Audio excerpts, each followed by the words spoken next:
A report from the Tampa Bay Times from Mark Topkin is that the Braves have had contact with the Rays surrounding Tyler Glasnow. There was previously a report from Robert Murray that 99% chance Glasnow is dealt. Just makes too much sense. He's owed $25 million. He signed a 2-year, $30 million deal with the Rays last year. Now that deal was constructed $5 million last year, $25 million this year. There was almost no chance that he played this season for the Rays, especially with all his injury history and stuff like that. Listen, Glasnow is an absolute stud when he's on the mound. I mean, we're talking about a true ace. I would even say maybe even better than Dylan Cease. The problem is he's made 60 starts over the last 5 seasons. He's never made more than 21 starts. He's never pitched over 120 innings.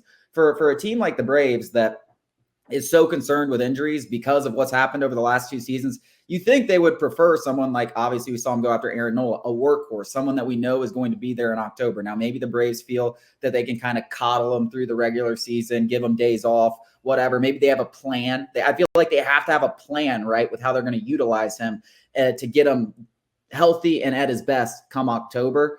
But what do you think about this? I don't think it's going to cost a ton. The thing about it is there's not a ton of risk here for the Braves. It's not going to cost a ton in terms of prospects, like for someone like Dylan Cease or Corbin Burns.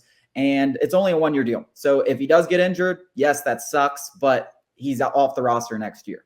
Yeah, I think that's the important factor in all of this is like the risk isn't too high. It's not going to cost you one of your top prospects, and that's, Vaughn Grissom, Herschel Waldrop, AJ Smith-Shawver. And if it does, tell the Rays to kick rocks. I would be shocked if they asked for one of those guys, because of Glasnow's injury history, and it's a 1-year rental. But it could match up real well for the Braves. He's coming off his healthiest year. And so maybe the Braves think that he's kind of curtailed that injury past, even with the pitch clock.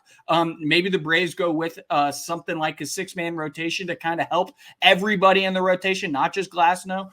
So, yeah, I like the idea of it because it is a low risk, high reward type move. $25 million for a guy, if he's healthy, is a more than fair deal, especially considering you're not committing dollars past 2024 to him. So I love the idea of it. Obviously, I prefer somebody like Dylan Cease, who is, a little bit more durable, somebody that you wouldn't mind sinking a ton of capital in because you're going to potentially try and extend him, where I don't think that's the case with Glasnow. But, if he's healthy, that's the biggest if. It feels like the Braves, this Braves team hasn't learned from their mistakes. I'm not going to say they're going to go trade for Glasnow, but it feels like they just haven't learned from their mistakes trying to get pitchers that might not be there in October. But all in all, I would not be mad at the situation because it wouldn't cost a ton in terms of prospect capital. Well, at the end of the day, listen, it's almost like the Charlie Morton deal. It's 1 year, $25 million. We got Charlie Morton 1 year, $20 million. And if you're thinking about this, you're kind of thinking about it as assuming one of these guys goes down. Because hypothetically, if Spencer Strider, Max Fried, and Charlie Morton are all there for October, the Braves don't really need another starting pitcher. It's about that game 3 that's really screwed them in the last 2 years. And I think that's kind of what they're thinking. Maybe they get a guy like Glasnow, and the odds are one of them probably gets hurt, but at least they have 3 of those guys for the postseason. And so it's just kind of having another lottery ticket there. And like I said, it's not going to cost, maybe it costs Vaughn Grissom. Maybe, but are you doing that? So. I think some people might not do that. Bryce Elder is a name that's floated. Maybe a straight up swap there. I don't think I would do that. I think Bryce Elder has some value. But I think there's, ways that they could make a deal work and it work out for both sides. And you're just hoping that 3 of those guys are healthy for the postseason. And you mentioned a 6-man rotation. I want to just briefly touch on that. I think that's almost a virtual guarantee just based on the number of arms that the Braves have. Surely injuries will arise in some capacity and other guys will get opportunities. But you're talking about AJ Smith-Shawver. He's going to need his opportunities. We're probably going to see Herschel Waldrop at some point next year.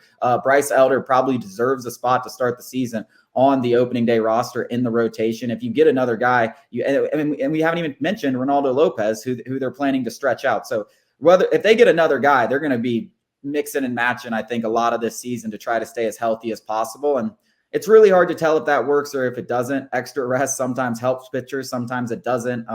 So it's a difficult thing to manage, but that's not my job to do. That's Alex Anthopoulos and Brian Snickers and the rest of the front offices to figure out. But I think getting another lottery ticket, getting another potential ace frontline starter arm that you at least have 3 in October is the goal. And with Tyler Glasnow, you have a better chance of doing it than where you're at right now.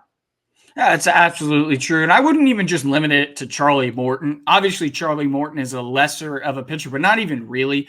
He gets unnecessary hate from Braves country. He's been ultra reliable, and he's posted very good numbers. But even Spencer Strider, Max Fried, Charlie Morton, all dealing with injuries, have dealt with injuries. Glasnow right there. I wouldn't even just limit it to, whether Charlie Morton or Tyler Glasnow gets injured. It's just Tyler Glasnow can step in for any three of those guys, or you're just hoping any three of those four are potentially healthy. So I wouldn't even just stop at Charlie Morton, just say, yeah, hopeful three of those four guys are healthy. Yeah, and with them, you got those four guys. You also have the potential that AJ Smith-Shawver develops like we all hope, and he's a potential real option for a game 3. So you just have a lot of options. There's at least, you have depth, you have options.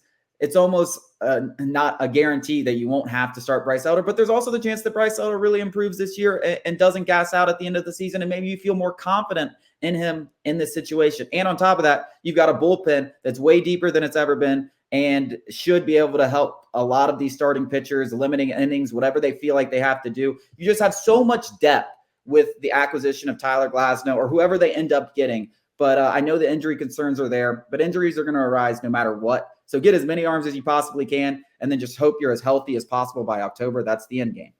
Yeah, I did want you touched on Bryce Elder and hopeful. I think that, obviously he's not that all-star pitcher that we saw in the first half, but he also isn't the second half pitcher that absolutely blew up. He's obviously, like everything in this world, not just sports, especially not just baseball. It's somewhere in the middle. He's somewhere in the middle. And he pitched a fine game against the Phillies. Brian Snitker just didn't pull him in time. Like, that's on Brian Snitker. I don't know why you think Bryce Elder's the kind of guy that you can rely on the postseason. Maybe he is, but after you saw Castellanos take him deep, you should have thought right then and there, this was the moment we pull him. And that's still a valuable piece in October, especially with what we've harped on all offseason, is when you've got a deep bullpen, especially a guy like Ronaldo Lopez who can come in and give you some length. What Bryce Elder gave you against the Phillies was more than enough, in my opinion. Yeah, I'm high on Bryce Elder, higher than most. Me too. Most people are they're thinking that he's the all-star guy or the absolute bum, and the fact is he's somewhere in the middle. Yeah, people are ready to give him up for a bag of baseballs, and I'm like, no, dude. Like, I'm holding on to Bryce Elder. He's not a free agent until 2029. Like, he's a valuable guy to have at the very least eat innings throughout the season. He can help you win games. And like you said, he is somewhere in the middle, and he's dominated at every level of the minor leagues. He dominated his last year at Texas. Like, he's had a lot of success. Coming up after the break, we are going to talk about the Georgia Bulldogs 24 schedule. How many losses will they have?